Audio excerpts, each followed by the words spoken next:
reflexionando. A flexibilização do Evangelho.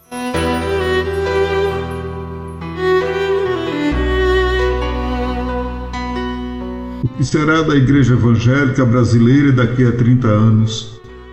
O mundo mudou. As pessoas mudaram.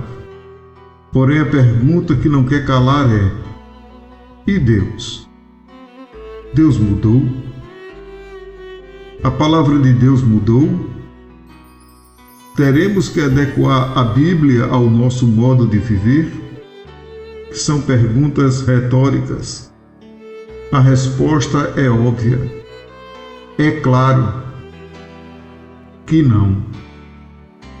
Ou devemos nos adequar ao modo de vida proposta por Deus através da sua palavra? É claro que sim. Um dos atributos de Deus é a imutabilidade, e a sua palavra afirma com muita veemência que Deus vela sobre a sua palavra para cumpri-la. O que diriam os apóstolos do início da igreja em ver que seus ensinamentos se tornaram obsoletos e são postos de lado, dando lugar à teologia de fariseus, a ensinamento de homens? O que diria o apóstolo Paulo, o maior bandeirante do Evangelho de Cristo, depois de Jesus, é claro, ao verem que tem se tornado o cristianismo pós-moderno? O que diria Daniel Berg e Gunnar Wingre, depois de 111 anos do início do seu trabalho missionário, em que se tornou os crentes pentecostais? O que diria o pastor Pedro Trajano? O que diria o pastor Simon Sjogren? O que diria o pastor Cícero Canuto de Lima? O que diria o pastor João Batista da Silva? O que diria o pastor Antônio Petronilo dos Santos? O que diria o pastor Antônio Fernandes das Chagas? O que diria o pastor Cícero Raimundo Lins?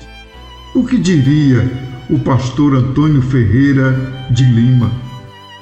E homenageando nesta lista de ícones de líderes da igreja, o que diria o estimado pastor Antônio Ferreira da Silva?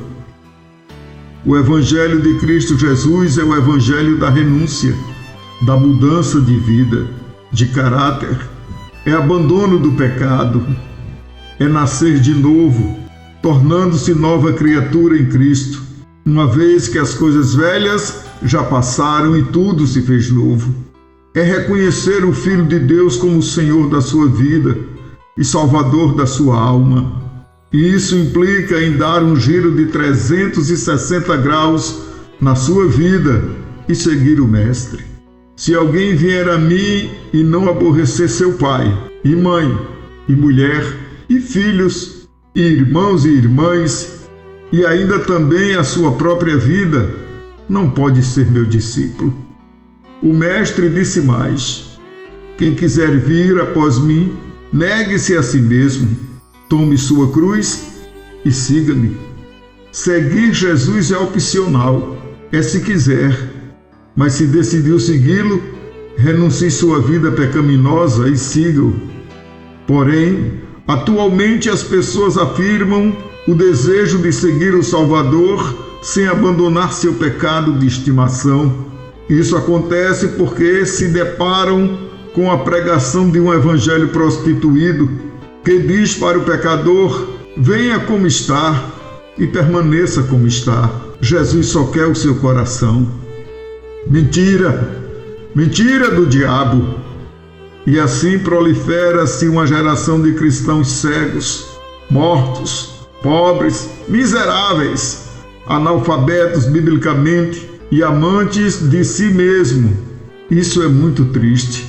Para essa geração de pseudos cristãos, nem tudo é pecado. Depende da perspectiva que se observa o fato. Com isso, os tempos estão cheios de adúlteros, de efeminados, de roubadores e de beberrões. Em contrapartida, o clero é omisso, e toma a postura do sacerdote Eli. Fecha os olhos para não ver, tampa os ouvidos para não ouvir e silencia a boca para se omitir e não se comprometer. E com isso os santos cristãos que perseveram na fé, na sã doutrina e nos bons costumes padecem, ao verem que tem se tornado aquilo que um dia foi um lugar de oração, de devoção, de pregação da palavra e adoração a Deus, visto hoje com escárnio pelos ímpios, verdadeiros filhos de Belial, e até mesmo pelos amigos do Evangelho e simpatizantes da nossa fé, que um dia louvavam a Deus e glorificavam pela vida consagrada dos crentes. O apóstolo Paulo, escrevendo uma missiva ao seu filho na fé, Timóteo, disse: sabe, porém, isto, que nos últimos dias sobrevirão tempos trabalhosos, porque haverá homens amantes de si mesmos, avarentos, presunçosos, soberbos, blasfemos, desobedientes a pais e mães, ingratos, profanos, sem afeto natural, irreconciliáveis, caluniadores, intemperantes, cruéis, sem amor para com os bons, traidores, obstinados, orgulhosos, mais amigo dos deleites do que amigo de Deus, tendo aparência de piedade, mas negando a eficácia dela. Destes, afasta-te. Está se cumprindo literalmente a palavra de Jesus quando ele disse: por se multiplicar a iniquidade, o amor de muitos esfriará. Jesus não gosta de arrumadinho. Para agradar a Deus, o homem tem que ter fé. Você tem que decidir se você é ou não é. Você não pode se justificar, porque quem te justifica, te purifica do pecado é o sangue de Jesus. Mas para isso, você precisa nascer de novo e carregar a sua cruz. Os cristãos deste século se distanciaram de Deus e seguem seus próprios conceitos. Esse povo louva a Deus com os lábios, mas estão com os seus corações cheios de sentimentos carnais. Esqueceram que o Pai procura verdadeiros adoradores que o adorem em espírito e em verdade. Deus não está buscando pessoas perfeitas. Deus está buscando corações quebrantados, pessoas leais, sinceras, fiéis e arrependidas. Deus sabe das nossas fraquezas e o seu poder se aperfeiçoa nas nossas fraquezas.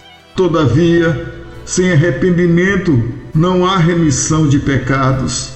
Sem arrependimento não há novo nascimento. E Jesus disse que necessário é nascer de novo da água e do Espírito. Nada está perdido, meu caro ouvinte. Há uma porta aberta e um caminho pelo qual você pode trilhar e entrar no reino dos céus. É Jesus. Porque não há pecado que o Senhor Jesus não possa perdoar, a não ser a blasfêmia contra a pessoa bendita do Espírito Santo. Mas para isso tem uma condição: é deixar tudo aquilo que desagrada a Deus, e começar a sua caminhada de volta para os braços do Pai das luzes, o nosso Pai Celestial. Não tenha medo, viver com Cristo será a melhor experiência da sua vida. O chamado do Mestre é esse: eu lhes disse essas coisas para que em mim vocês tenham paz. Neste mundo vocês terão aflições. Contudo, tenham ânimo, eu venci o mundo. Venham a mim todos que estão cansados e sobrecarregados, e eu vos aliviarei, lhe darei descanso. Tomem sobre vocês o meu jugo e aprendam de mim, pois sou manso e humilde de coração. E vocês encontrarão descanso para as suas almas, pois o meu jugo é suave e o meu fardo é leve. Receba Jesus como seu único e suficiente Senhor e Salvador. Leia a Bíblia.